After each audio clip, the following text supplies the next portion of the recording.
Would you say that you have seen attitudes change in regards to your art forms over the past years, with spoken word becoming a narrative in like adverts on television? And also, when I go into schools now, it seems very much like rap is a valued type of poetry, whereas when I was in school myself, that wasn't the case. 100%. Yeah. I was just wondering if you feel like it's become more of a accepted and mainstream art form. Yeah, I think that people are beginning to understand that rap actually is a form of poetry. I think they're beginning to understand the depths of rap and the skill that is involved in writing those lyrics. Some of you may have seen Akala. He's got a thing where it says, "Is it Shakespeare or is it rap?" And literally, he will say a Jay-Z lyric, and then people think it's from Much Ado About Nothing. So I think he's done a couple of talks in Cambridge University and across the board, and even some of the students from the university were struggling with it. So teachers, I think they take a multifaceted approach now, where they want to involve kind of external facilitators, where they're happy for those facilitators to lead the class, PSHE lessons and things like that. So I introduced rap in schools, and actually we've got an acronym which is recognition and praise, which is RAP. So we're always recognizing the work, appreciating the work, and praising the work. Recognition, appreciation, and praise. So I think it's an art form that it's fluid. It's changing all of the time. The whole thing about drill, we could go there, but I'm not anti-drill, but I do say to the young people, write what you feel, but don't glorify or glamorize it. I think Deanna was talking earlier and saying, I was expressing rage and I was allowed to write whatever I wanted, whatever I felt at the time. I don't suppress that. I encourage that. If someone asks you to hide drugs under your mattress, if you've seen somebody get seriously hurt, talk about it. Don't say that, I'm going to come and look for you, and when I find you, this is going to happen, and actively glamorize or glorify that. I think it's disempowering the whole community. 100%. I would say definitely, I feel like spoken word poetry in general, like now, it's more accepted, especially in the mainstream. And I feel like that's because, there's a lot of people that have paved the way for, like what we're doing today, in all honesty. There's people that have had to toil, there's people that had to, get paid fees, which now you look at, you're like, raw, you got paid that for that, but they had to do that so, we can get paid more, or they've had to do that so we can have more opportunities. Recently, I did something for Flannels, and they picked me not because I'm model, don't do that, but because they saw that I did poetry, and they wanted something completely different.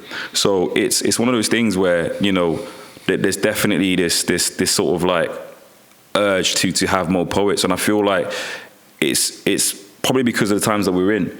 People want to be empowered. People want to hear the truth. People want to be spoken to. People want that radicalism in the sense of words, and it's a perfect time for poets to shine in that sense. But again, just echoing the fact that there's so many people that have paved the way for us to be in this position that we are in today. It didn't just happen. We didn't just wake up to have K Tempest do Glastonbury. You know what I mean? Yeah. People like Dreadlock Alien were doing stuff way before, and putting putting their work in, John Berkovich and so forth and so on. So there's so many people that have done a lot of work, and I feel like for school, when I go into schools and I tell kids I do poetry, they're like, "Oh, sir, nah, come on, like you do poetry," and I'm like, "Yeah, like, oh, come on." I tell them I do rap. It's like, "Oh, sir, you're amazing. Let's hear something." Yeah, it's just that, it's that narrative in it, because they're seeing it from when they hear the word poetry, they're seeing it from the point of view of that English teacher that they dislike, that sends them out of class, and when you tell them rap, they're seeing it from a person that's probably raising them, the music that's raising them on a day-to-day, so they're more accepting to it. But then when you break it down, you do one a cappella, there's not much difference, like you said. You know, the skill set is still there, you know, and the words are still there, and, you know, whether you're rhyming or not, you know, the intention behind it really matters. And somebody told me, like, the difference between a poem and a rap, it really is the intention behind why you're writing that piece or that creative art form, you know.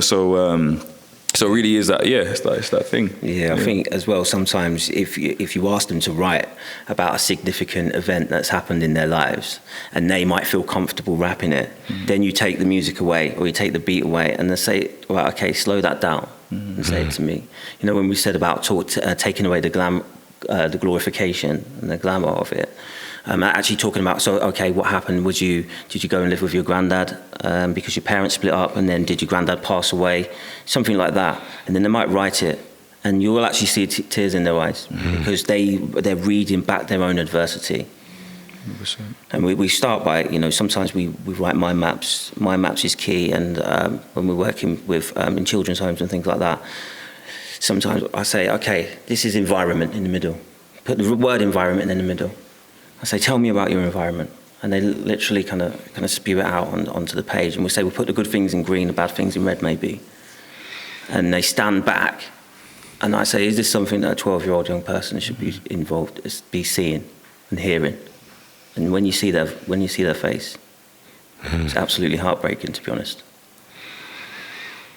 There's always more red than green. I suppose that's an example of how it's kind of bled into your practice, you know, rap, spoken word becoming a more visible art form. Would you say that it's affected your practice in any other ways? It being almost, I don't like to use the term a mainstream thing, but it becoming more visible. 100%. I feel like, 100%. I feel like it's it gives you that respect as a creative, because sometimes you can be overshadowed by the mainstream stuff of, like, say, just rap music in general, where, you know, your favorite rap artist can sell out whatever it is, and, you know, your favorite poet might not sell out as many shows or whatever it is, but then they've got more substance and they've got more concept to what they're doing, you know. So, but now I feel like, you know, it's a level playing field to a certain extent, you know. And again, I go back to Kay, you know, doing Glastonbury and big shows, it's showing that there's a possibility to kind of take the art form to a whole different level if you want to take it there, you know. Like but Deanna said, you know, facilitation is another way of, you know, earning a living and making a living from what you do as a creative. So there's many other ways and ways to kind of put your art form to not to the test, but to use in that sense. Yeah. I think, you know, poetry is has made a crossover and is represented in mainstream. There were so many, what was it, Nationwide Bank adverts. Every single one was poetry. I was like, they made a big bag. Yeah. That, man. Yeah. But they were getting a big bank. I think he was getting, you know, these commissions, and so hopefully it gets fed back into the circuit.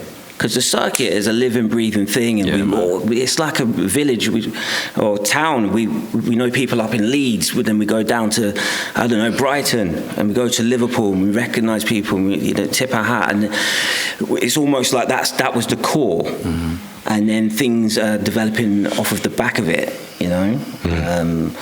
One of my colleagues, Mrs. call it colleague. Another poet, Miss Yankee. She, you know, turned on Talk Sport, and there's Miss Yankee. Absolutely powerful. She's been, you know, a catalyst in being a voice for women. I think there's a million woman march in London, and to see her grow and to see her journey and to see other artists, you know, actually being able to make a living from either writing poetry or facilitating, you know, spoken word is a powerful thing.